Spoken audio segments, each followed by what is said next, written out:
This is Leafs Morning Take with Nick Alberga and Jay Rosehill.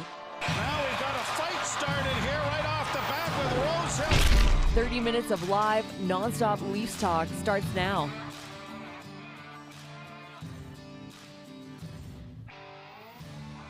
Great time for the Maple Leafs, presented by PointsBet Canada and Montana. It's the Thursday edition of Leafs Morning Take. Nick Alberga clearly not in Toronto. I was supposed to be on the beach, but I'm in my hotel room here in Fort Lauderdale getting set for All-Star Weekend. And of course, Jay Rosehill in not so sunny near Calgary, Alberta. It's the sunniest province, actually, Nick. According to who? StatsCan? Stats can, baby. I'm a little disappointed. I thought you were going to be on the beach. We were going to have all kinds of scenery behind you, and you're put up in a Howard Johnson. It's not even a Howard Johnson. We're not going to give where I'm staying any credit. I don't do that for anything. It's not a slummy hotel by any stretch, but still, there's some pros and cons to this whole thing. But I'm delighted to be here, man. Don't mix, yourself. I think there's a lot going on here. All-Star Weekend, doing a bunch of podcasting work later on, and they're doing the fanfare from the beach. So as you can probably predict, the internet situation a little wonky in that situation, when you're doing stuff on the beach and all the optics that go with it. But nonetheless, the weather is fantastic and looking forward to the weekend here. What's up with you? That is nice. That is nice. Yeah, man, last show of the week feels kind of funny. We're going to skip out on tomorrow's show because lots else is going on. We'll pick it up on Monday. But yeah, just watching that hockey game last night, and watched it on my phone because we went to Calgary to watch the Hitmen play the Pats and Connor Bedard. So got to see that guy play live. You should have told me that. What was that like? I forgot about that. Yeah, dude, he filled out the bar, and I kept having to remind myself I wasn't at a Flames game because they had 19,000 in there for this kid, and he's talented, but my God, is he lackadaisical out there. He floats and floats and floats. I bet you he didn't break a sweat, and I hope he doesn't do that in the big league. I imagine he'll have some more jam, but biggest takeaway was disgustingly talented, shots ridiculous. He can put a little backhand sauce floater through the neutral zone all day long on a guy's tape. But he does not hardly break stride out there, man. And it's a little bit tough to watch because I'm used to, he's got a little jam. He shoved a couple guys and got in some faces and gave a couple whacks. I do like that, but he hardly moved his feet out there. It's funny you say that because watching the World Junior, and I don't claim to know anything about Connor Bedard, I noticed that too, but then next thing you know, you look at the score sheet and he's got 7 points, man. He's just that type of player who knows where to be, and I'm sure a lot will change in his game and say even the next year leading into his NHL debut, you would think coming up in October. But that's one of the things I noticed. Not that he coasts, but he knows where to be at the right time, and I think that's what separates the greats from the elite players, right? I mean, yeah, there are elite players that absolutely work their bags off to get into the right spots. He just stands back and watches and then just kind of floats into his spot that he needs to be. And he's absolutely disgusting at putting up points. It's just a comment. It's just what I notice. He does not play the game at 100% speed. His skating, I don't even know if he's a good skater or not because he never went past 55, 60%. And it shows, but he gets it done, and he likes to watch the game and assess and kind of fall into the right spot and bury. And if it's hard to argue with the points he puts up. I'm not knocking him. I'm just saying he's not a guy that's gonna be soaked in sweat after going 110 through a wall for you trying to make things happen. He watches from the outside very, very much. Beauty is from the eyes of the beholder, and certainly Jay Rosehill now wants to be a scout in the National League, scouting potentially the phenom of the NHL in Connor Bedard right there. But thanks for the analysis, and thanks for not even reminding me that you went to the game yesterday. That's pretty epic, and I know they sold out that barn, and looking forward to the draft where it's just going to be an arms race. The NHL doesn't tank, by the way. Nobody in the NHL tanks, but I can't wait to see where Connor Bedard goes coming up in June. Remember to subscribe, tap that like button right now, leave us a review. We're gaining steam here on our new YouTube channel as well, theleafsnation.com, where you can check out some of my work and some of my other colleagues' works. Obviously, a lot happening over the All-Star break and a 9-day break here for the Maple Leafs. You see on your screen right there, at the Leafs Nation 401 on YouTube, at the Leafs Nation 401 on YouTube. And it's important that you've been checking that out the last little while because, again, courtesy of our friends at Montana's, we are giving away a $25 gift card in about 10 minutes or so from now, so stay tuned for that. Thoughts, comments, questions, or concerns, drop us a line in the chat down below here on YouTube. What are you doing for the 9-day break? You're going to check out the All-Star game this weekend, the skills competition tomorrow night. anything you want to talk about here in the YouTube chat down below. But for now, we're going to get over the boards.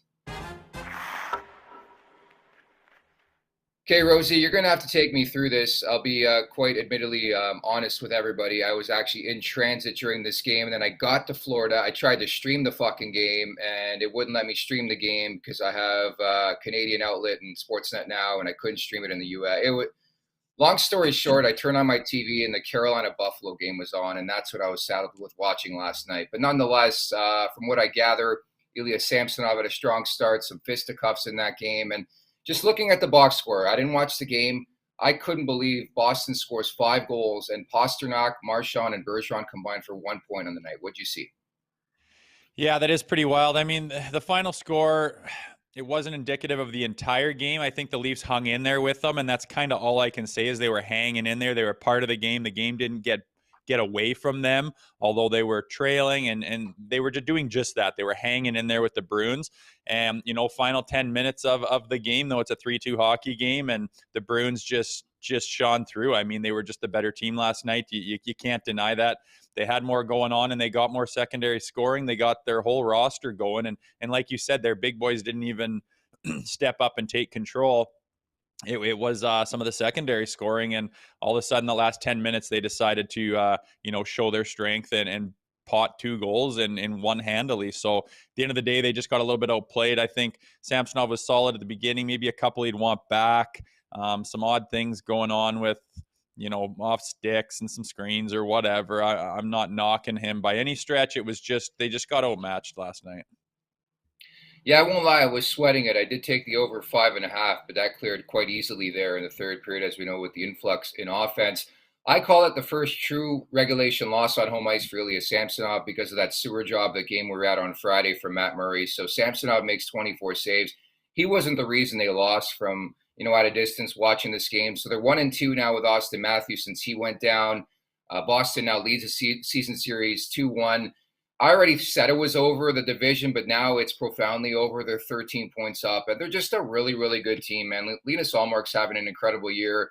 Jim Montgomery's been excellent. I'm curious to see what the Bruins do between now and the trade deadline. And we've talked all week about, do the Leafs need to be reactionary? But on paper, I actually think it's a pretty decent matchup for Toronto. Like, I think it comes down to goaltending. It comes down to the big boys in the Stanley Cup playoffs if they do, in fact, square off at some point in time.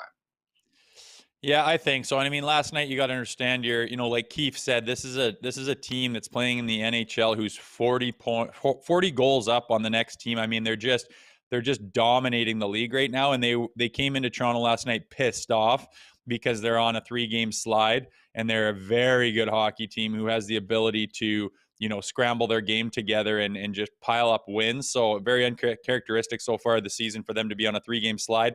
And you would think they would be coming in guns blazing to finish the season up until the All-Star game off with a bang and not go into it with a 4-game slide with everyone kind of scratching their heads going, what the hell's going on? So we knew we'd get their best last night. I think we did. The Leafs hung in there. At the end of the day, it just wasn't enough against a fantastic team, and they have run away with this division, man. It is such a goddamn hard division for these Leafs to be in. Last year, facing the 2-time Stanley Cup champions, a team that's capable of getting it back to the finals at the end of the day. Then they're going to run into, most likely, if they get through to the second round, this Boston Bruins. It's on an absolute historic heater. I mean, and they're sitting like third in the NHL all year long. Like, it's just, I hate to bitch as a Leafs guy that's known to bitch. Leafs fans always get heat for that, but name a harder position. It feels like the Jays in that old Yankees Bo Sox division, where it's just like, it doesn't matter what we put together. This is what we're competing against. It's so difficult because they're better than almost every team in the NHL, but maybe a handful or 2 or 3, 4 teams, and they're going to have to face those teams in the first, second, third round of playoffs. It's a difficult division, but at the end of the day, you got to beat the best to be the best.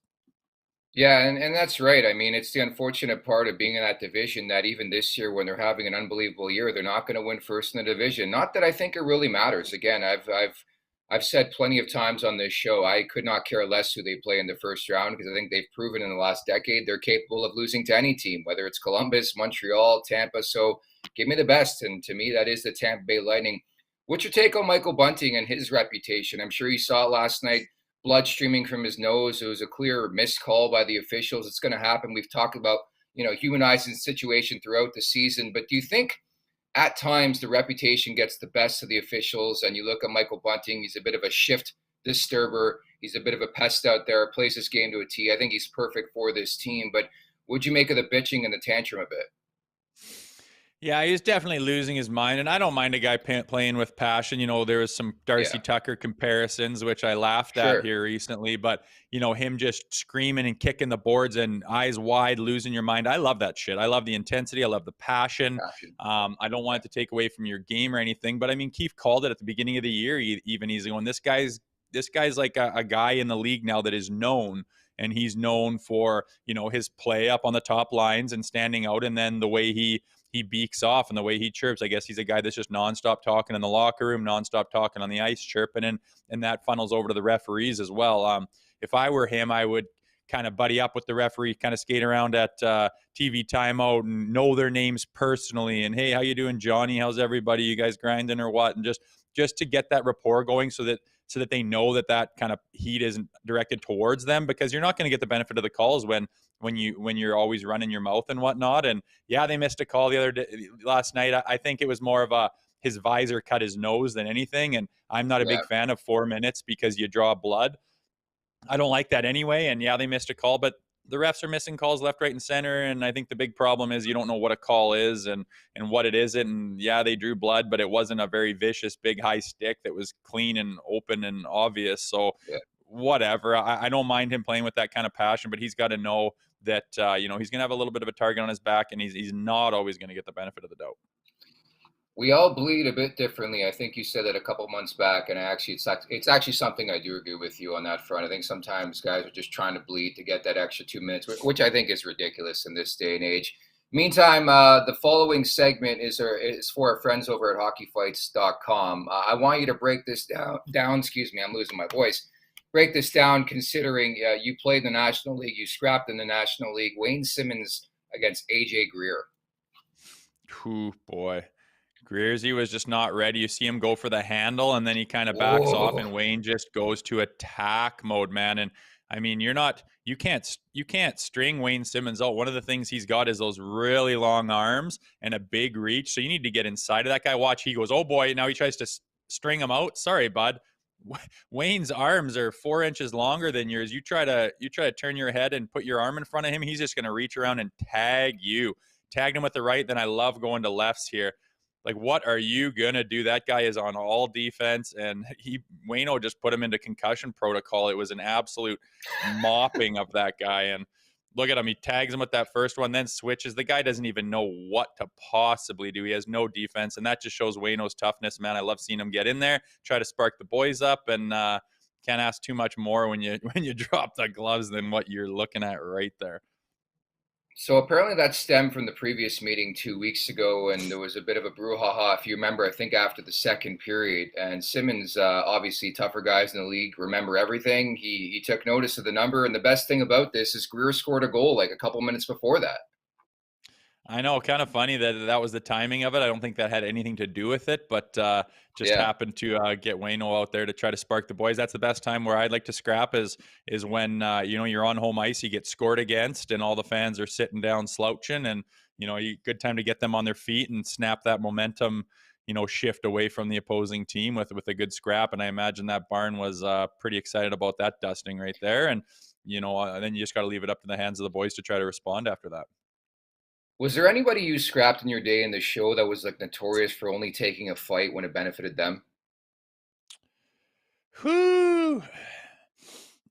No one that I could name, call, and pick out right now. More guys that stand out are guys that are willing to do it, and as long as you reciprocate. And it's one of those ones where if your team just scored a goal and you're going to honor this guy, Sean Thornton comes to mind as a guy that would honor me anytime, and vice versa. And there was that mutual respect. And I knew that if we just got piled on and got scored on, and my number's called to go have, a bump up shift, I'd ask them, and vice versa. If we just scored and then I go out there, it's like, don't give this momentum back, Rosie. So but you want to honor the guy because he did it to you 2 weeks ago. So you shed him with him, and you better be ready to rock and roll and not lose that fight, because you don't want the deflation to be on the bench after, they put you out there after you just gained momentum with a goal. So it goes back and forth, but at the end of the day, if you can handle yourself and you're established, you can decide when you're ready to go and how you handle those things. And guys that stand out to me are the guys that honor you when maybe they don't want to. Yeah, I like Thornton's game quite a bit. He was a tough hombre, and from time to time he could chip in offensively. That was my type of scrapper back in the day, a guy that, could just be a bit of a weapon, add some depth in the bottom six, and drop the mitts whenever you please. And I think, as you can attest to, he chucked them back in the day, specifically for the Boston Bruins. Meantime, Montanus is bringing back the viewing party with daily deals in 2023. I mentioned off the top, the first giveaway happening today. We've been teeing it up all week, courtesy the post via Montana's on social. So here's your winner. Drum roll, please. Right here for $25 at Montana's. There's a shitty-ass drum roll by yours truly. We have at Papa Phillips. Papa Phillips on Twitter. I hope that's his name or her name. Papa Phillips. Somebody will be in touch with you if you're watching right now to give you a $25 gift card to Montana's. What's the one thing you would buy? To me, it would be the ribs right away, Rosie. Yeah, all you can eat ribs would be easy. I like their little drink specials going on. $5 tacos, you can get a whole muck plate full of those. Whatever, man, you're not going to miss. I just think take that card out tomorrow night with your little lady friend and start the weekend off with a nice night at Montana's, and then hit the town and tear up the dance floor. Yeah, rip it up like Nick Alberga is going to this weekend in Fort Lauderdale and Sunrise. You see the daily drink deals right there. And should mention as well, just the beginning of our partnership pretty much with Montana. So better and stronger and even more inclusive giveaways coming your way over the next little while via our friends at Montana. So congratulations to Papa for a $25 gift card. Dine at Montana's, enjoy the comfort menu and a Molson, and enter for your chance to win a trip for two to the NHL Awards in Nashville, which should be outstanding, by the way. Or a Molson branded NHL fridge. Okay, looking forward to this segment on the show. Brad Marchand, not a surprise, but he is one of my favorite players in the NHL, even if he's a member of the Boston Bruins. Just love his game. I play fantasy hockey quite a bit. He's always on my roster, and he had this to say before the game yesterday. I guess Bunting's always talking. I really haven't had a whole lot of chatter with Bunting. There's not really many guys that like to get into it. Mitch is out there talking about video games and his dog. And those terrible new skates that he's got out. But other than that, there's not a whole lot of guys that like to get into it. Do you know Mitch well? No, not really. I've talked to him a little bit here and there. It's on the ice. I respect his game. I think he's an incredible player. And, that's usually what I tell him. Just that he's my favorite player. And, but I do. I think he's really, really good. And we're not playing him. I enjoy watching him, and the things that he does is really impressive. Especially like he's not a big guy either, and he's not intimidated. He goes in front of net, he goes in the corners, and so I actually really respect his team. So I don't get into it with him very often. All right, there you have it. Brad Marchand, who, again, is just as colorful, personality-driven as they come.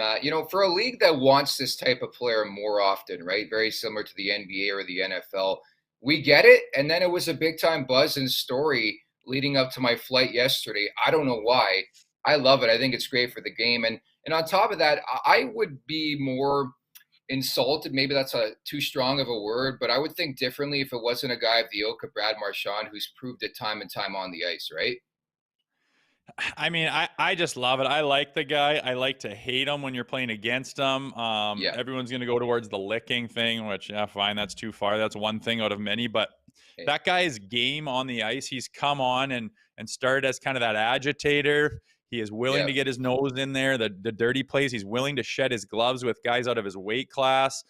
He runs around. He brings energy out the ass. And then he's just elevated his game to become like a premier goal-scoring, point-getting, playmaking, clutch player in the NHL, which just says so much. I just think he's such an asset to that Boston Bruins team.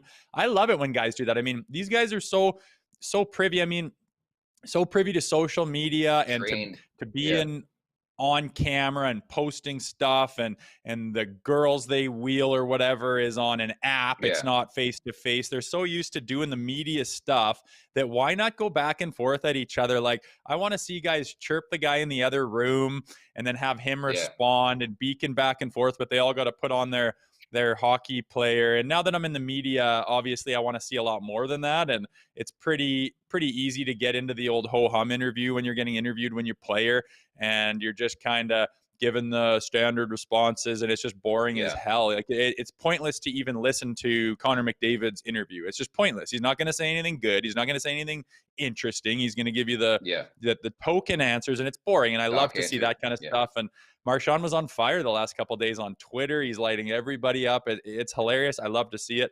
Part of me is probably because it's in the media, but you want a guy like that on your team, and why not show some color and show some personality? And these guys, we talk about the All-Star game and putting on a goofy hat and sunglasses for a shootout. Oh man, we're growing the game. How much fun is this? Get out of here. I just want to see the guys' personalities and see them go back and forth and cause some laughs and cause some bullshit out there that's interesting for fans to follow. As soon as he took a shot at Mitch Marner's All-Star skates, I knew you were gonna love it. Like right there, you fell in love with Brad Marchand again. Probably. Those white skates are bad. Sorry to say, they're ugly. I'll break them down because I'll see them this weekend in the skills tomorrow and the All-Star game coming up from Sunrise. There they are on the screen, courtesy David Alter on Twitter. I don't mind them. I love personality and color in this game, but I also love Brad Marchand. It made me think, though, Rosie, who was the best chirper you ever played with or against? A lot of guys running their mouth. Steve Ott would run his mouth hard, man. Like, he wouldn't even stop to give you a word edgewise. Obviously, Sean Avery, pretty famous. He had a couple choice words for Dion Phaneuf there when we were playing in New York a while back. That honestly, wonder what about. Oh yeah, it had our bench. Like, everyone had the old towel over the head, trying not to see that we're just dying laughing. But those guys, when they beak their mouth, I love it, man. It's fun, and I think Marchand's one of the best at it, man. He never seems to be out of quick hits to lay to somebody who wants to even try him. I think that's why guys just leave him alone out there, because they're not going to win. Yeah, that's the worst part about playing sports, even at an unprofessional level like beer league. When one of your guys gets chirped and the guy really rips him and gets him good, man, it's tough not to laugh, but you feel like a fucking idiot if you do it, eh? And the guy sees it. Oh, yeah. And then the guy just scrambles for a comeback, and it's terrible. And everyone's just like, oh, that's rough. I love that. Dude, it reminds me of that clip in Mighty Ducks, Kenny Wu. They're trying to teach him, the Bash Brothers are trying to teach him how to chirp. And he's like, wait, you don't play very well. You know, it's like you just have no response. Sometimes you just shut it down. It's coffin time, you know? Some guys have nothing, and it's better just to stop. But when a guy gets them good and it's on mic, I love the hot mics on YouTube, like NHL hot mics. There's some good stuff. I think I don't think guys like to be mic'd up, and they're very conscious of when they are on what they say. You can just a direct line to someone in a truck recording this stuff, so you don't want to say it. But when guys do it enough, like during those 24/7 series and stuff like that, it's wicked to hear the stuff out there. It's my favorite part. Were you a good chirper? Like, you don't strike me as somebody who would have chirped very often. Probably just a couple words. Hey, we going, let's do this, that's it. Or were you a chirper? Yeah, not too hard. If a guy was overstepping his boundaries, I'd step in the bench and just lace him the whole way to his bench and let him know, you want to play like that, it's coming. You get out there. You put on your big boy pants in that bench and you come on out, because I'm going to meet up with you and we're going tonight. You've already crossed that fucking line. And things like that. But other than the Marchand style, not really. I was kind of more serious out there and, trying to do your job. But towards the end of my career, maybe when you're getting a little bit looser gooser and guys really well, it's fun to kind of say shit to the bench that nobody can hear and whatnot. It's fun to mess around, but I wasn't like really known for it the way Marchand is, going out there just streaming stuff out of his mouth. So I'm sure you saw this last week, and I'm not claiming Troy Stetcher and Trevor Zegras, somebody stepped over the line in that situation, but there was ridiculous accusations made in that scenario. Is there an unwritten line when it came to chirping when you played in the NHL that, like, if you had some serious dirt on somebody, and clearly you referenced Sean Avery, he did have serious dirt on somebody and chose to cross that line, but was there like an ethical thing that players just understood? Yeah, we want to rip each other's heads off and we're going to chirp each other, but there's a line I'm not going to cross. I mean, it's just a personal thing. It's just like in life. Like if you're having an argument with someone, how far do you take it? Like, do you go off? Yeah. you go off the rails with something and go pull something out that's totally personal it's like that there is a line. If you go to someone's family or background or something like that, it's just like, why does that have anything to do with it? It's just clearly that you just want to just hurt the person. And I'm not sure what happened with Zegras there, but that guy totally flipped out, out. And I don't think you flip out like that unless you go across the line with something personal. I understand there's something going on with the guys. I can't remember his name, but his father or something like that. Why you'd chirp anything to do with that is kind of beyond me. It's beyond the bounds of hockey. Yeah. I never would do that. I don't really like it, but I mean, if you want to fire someone up, I guess it's a tactic. But for the most part, the things that you'd hear from guys that are like solidified in the NHL to a guy who's maybe a bubble guy or another lineup guy is like, this is fantasy camp for you, and go back to the minors, and what is this Make-A-Wish Foundation? Why are you here? And who are you? And stuff like that. Always really funny to say for an established guy to a guy that's not, but because it's usually the guys that are trying to stay in the league that are doing the extracurricular stuff, So always funny to see that stuff, and that's usually a go-to for a solidified player who doesn't want to really get into it, as just make fun of his career. Yeah, my standard shit in beer league, and I don't really get animated very often. I'm very chill, just there to collect points, maybe a multi-point evening, call it a day. I don't even care if we win or lose. But my standard go-to is like there's scouts watching you, so you better have a good game. When that guy's really locked in, it's a fucking Sunday afternoon, and he's just being a hero out there. That's that time and place for that chirp. I know it's a bit old, I know it's a bit used, but nonetheless, we all have our go-tos in terms of cliches and chirps, whether it's beer league, or the NHL. But we've waited long enough. It's time to put Rosie on the spot. The wrap-up is brought to you by our friends at PointsBet Canada. That chirp you're talking about, I use in like minor hockey to parents when they're getting all intense and it's like U7 hockey. And I'm like, yeah, absolutely. The draft is not far away. Scouts in their stands, contracts in their pockets. We got to get after this now, just to make them feel like, oh, I'm an idiot. Yeah, you are getting really intense about a 7-year-old hockey game, bud. Yeah, I hear you. And it's across the board. Go ahead, buddy. There's nothing on the board, man. I mean, I am wheeling through this app going, it's like SM Liga football. I'm like, oh no. Something that did stand out to me is the Lakers are playing the Pacers. Pacers are a little bit of an underdog. You're going to get them at plus 105. And I want LeBron James to fail in every way that he can possibly fail. I'm taking the Pacers at plus 105. And I don't like LeBron James as a human being at all. Like, just stop right now and listen. He has the chosen one tattooed across his back. He has gifted child tattooed across his chest. He refers to himself in the third person using King James moniker. He is just a disgusting human being as far as his ego is concerned. I want you just to stop and just imagine Sidney Crosby has the chosen one tattered across his back and gifted child across his chest. I mean, it would just be the biggest laughable thing in the world, and I can't stand. The only time I really watch basketball playoffs, Raptors, and then if LeBron's playing, hoping that he loses. So I'm taking the Pacers at 105. That being said, LeBron is a ridiculously good basketball player. I know he's on a tear to try to break the all-time record. So I think if you want to sprinkle it, even though you may not like the guy, it's the over 29.5 is paying money too. So I imagine he'll probably get in the 30-point range because he's on that tear. So why not take that? And I just hope that they lose, though. I don't want any success for that guy. I just don't like him as an athlete whatsoever.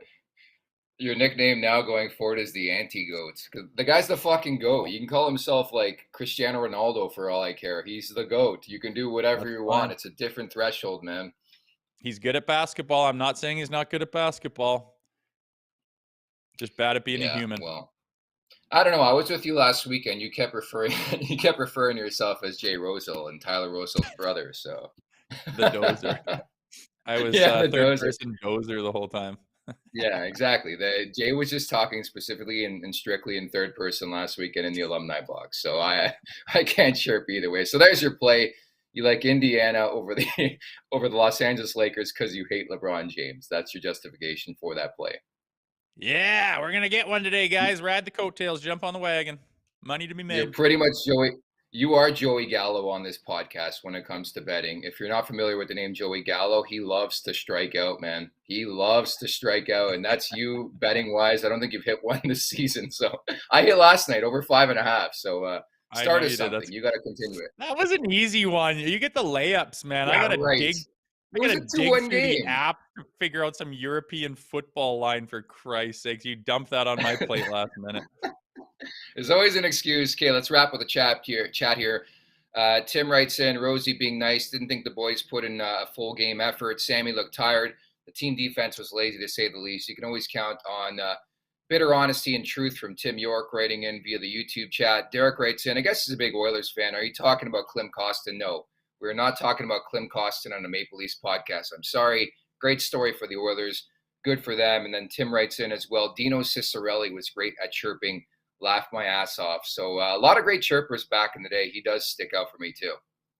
Cicerelli was awesome. I always liked him in those 90s series, man. He was wicked. Ooh, those were the days for chirping. Anyways, it's been a lot of fun. Again, if you're just tuning in, we won't have a show for you tomorrow. So we'll be back on Monday, energized and rejuvenated and ready. I know the Leafs don't play, I believe, till next Friday, but we're going to toss at you a couple different segments to make way next week. Of course, we're going to go trade rumor and trade talk heavy, try to get some insiders on, try to extract some juice that way, see who the Leafs could be targeting. And it's a good time for the Maple Leafs to make a trade if they're going to, knowing the MO of Kyle Dubas in his history as the GM of this team. He likes to act well before the trade deadline. So, and we'll bring in some new segments too, maybe like an Ask Rosie segment as well coming up, maybe a mailbag, just general questions on the Leafs. We have a lot coming your way this week, or next week, I should say, on Leafs Morning Take, Rosie.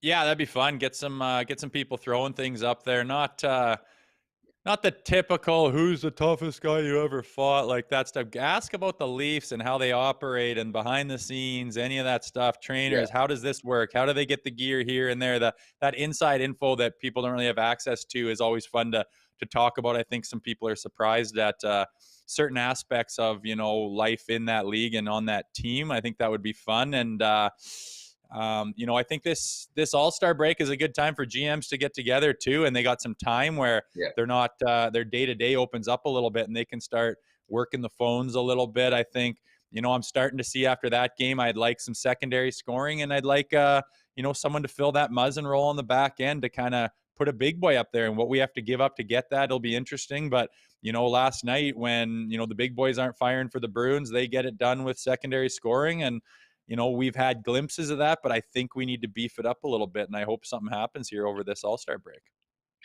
All right. That's it. That's all. That's Jay Rosehill. I'm Nick Alberga signing out. Looking forward to the weekend here in Florida. Take care. Have fun down there, man. Bye.